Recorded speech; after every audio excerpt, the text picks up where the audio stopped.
Assalamualaikum warahmatullahi wabarakatuh. Izin memperkenalkan diri.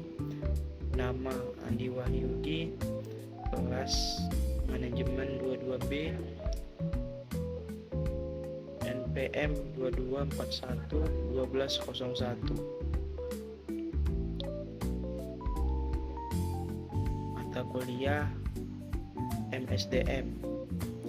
Baiklah, di video kali ini saya akan membawakan materi 10, yang mana materi 10 berjudul memahami pemberian insentif dan kompensasi pelengkap.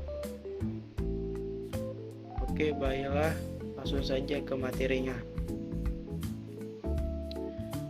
Insentif dan kompensasi pelengkap merupakan strategi yang umum digunakan oleh perusahaan untuk memotivasi dan mempertahankan karyawan lainnya yang diberikan kepada karyawan sebagai penghargaan atas pencapaian atau kontribusi tertentu.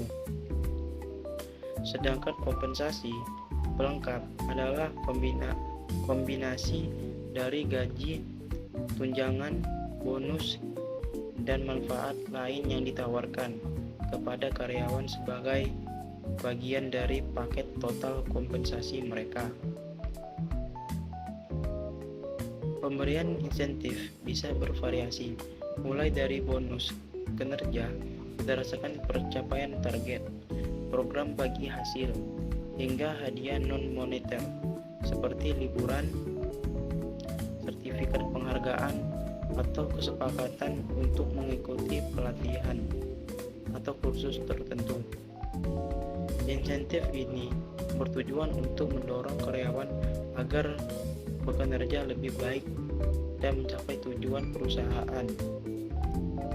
Sementara itu, kompensasi pelengkap mencakup berbagai aspek seperti: yang pertama, gaji dan bonus. Gaji pokok dan bonus kinerja berdasarkan pencapaian individu atau tim.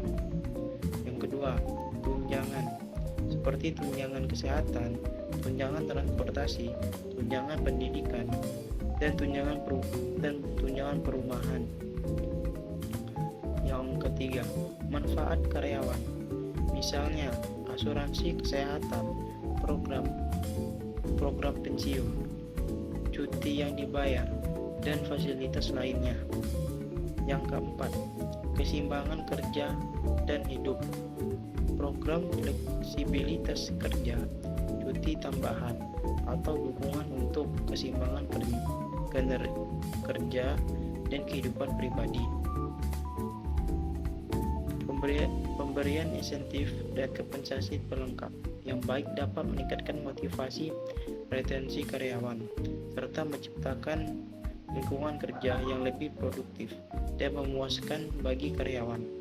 Penting untuk menyusun sistem insentif dan kompensasi yang adil, transparan, dan sesuai dengan tujuan strategis perusahaan agar efektif dalam mendorong kinerja tinggi dan loyalitas karyawan. Pemberian insentif dan kompensasi pelengkap memiliki beberapa dampak bagi perusahaan. Yang pertama, meningkatkan kinerja karyawan. Insentif dapat mendorong karyawan untuk bekerja lebih keras dan mencapai target yang ditetapkan. 2. Meningkatkan motivasi dan keterlibatan. Kompensasi memadai dan insentif menarik dapat meningkatkan motivasi karyawan serta keterlibatan mereka terhadap karyawan. Meningkatkan retensi karyawan. Paket kompensasi yang komprehensif dapat membantu perusahaan mempertahankan karyawan yang berkinerja tinggi. Menarik bakat baru. Penawaran paket kompensasi yang kompetitif dapat menjadi daya tarik bagi bakat-bakat baru untuk bergabung dengan perusahaan. Terakhir, meningkatkan citra perusahaan, menyediakan insentif dan kompensasi yang baik dapat memperbaiki citra perusahaan sebagai tempat kerja yang peduli terhadap karyawan. Baiklah, itu saja hasil pemaparan mengenai materi 10, dan akhir kata saya ucapkan Assalamualaikum warahmatullahi wabarakatuh.